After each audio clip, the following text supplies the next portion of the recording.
რა თქმა უნდა არის გარკვეული ცინიზმი ფოტოებში, რომელიც ჩვენ ვიხილეთ, როდესაც ზურაბ ადეიშვილი დიდი ალბათობით მართლმსაჯულების საკითხებზე სასაუბროთ არის ბრიუსელის ევროკავშირის დაწესებულებების სათათბირო ოთახებში, ევროკომისიის ოთახებში. ეს უკვე აღარ არის პარლამენტი, სადაც ცალკეული პარლამენტარებზე ვისაუბრებდით და მათ თავისუფლებაზე ესა თუ ის აზრი გამოთქვა და რა თქმა უნდა სამწუხაროა, მე იმედი მაქვს, რომ ევროკავშირის ელჩი გააკეთებს განმარტებას. ერთი რომ ცნობილი იყო თუ არა ვის ხვდებოდნენ ევროკომისიის წარმომადგენლები და მეორე მას შემდეგ რაც ეს ცნობილი გახდა, რას ეთქვენ ისინი ქართულ ხალხს და როგორ აპირებენ ისინი სამომავლოდ ამ მხრივ განმარტებები გააკეთონ ქართულ ხალხის მიმართ. მე ყველა შევახსენებ ვინ არის ზურაბ ადეიშვილი. ზურაბ ადეიშვილი ჯარდებულია 5 დანაშაულზე, რომლებიც არის წამების კატეგორიიდან დაწყებული და ბიზნესის რეკეტით დამთავრებული. დღეს ზურაბ ადეიშვილის დროინდელი სასჯელის შეკრებითობის პრინციპი რომ კვლავ ძალაში იყოს, მას 18 წელი ექნებოდა ჯამში მოსახდელი ქართულ ციხეში.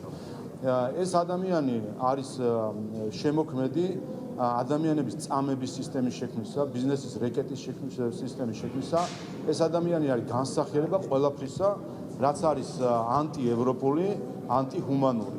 როდესაც ესეთ ადამიანს ასეთი პატივით სხვადასხვა სათათბირო ოთახებში სხვადასხვა თანამდებობის პირები ხვდებიან და შემდეგ იგივე ოთახებში, იგივე თანამდებობის პირები ჩვენ გვესაუბრებიან მართლმსაჯულების რეფორმაზე, ვეტინგზე, ადამიანის უფლებებზე, მე მგონი ეს საჭიროებს განმარტებას იმისთვის, რომ შემდეგ ეს მათი სიტყვები ჩვენ სერიოზულად აღვიქვათ. კიდევ ერთხელ ერთ რამესაც გავუსვა ხას ზურაბ ადეიშვილის ჯამში 18 წელი აქვს მისჯილი.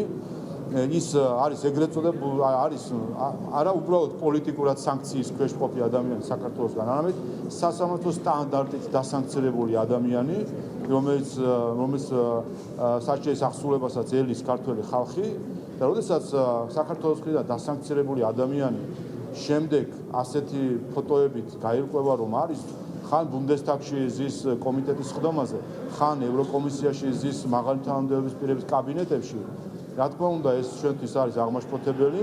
ჩვენ პირნათლად ვიცავთ სანქციებს, რომელსაც ევროკავშირი ან სხვა ქვეყნები აწესებენ და უზრუნველყოფთ მათ გვერდისავლა რომ არ მოხდეს. როგორც ჩანს, ზოგიერთ ევროპულ ქვეყანაში გვერდსულიან საქართველოს მიერ დაწესებულ სასამართლო სანქციებს.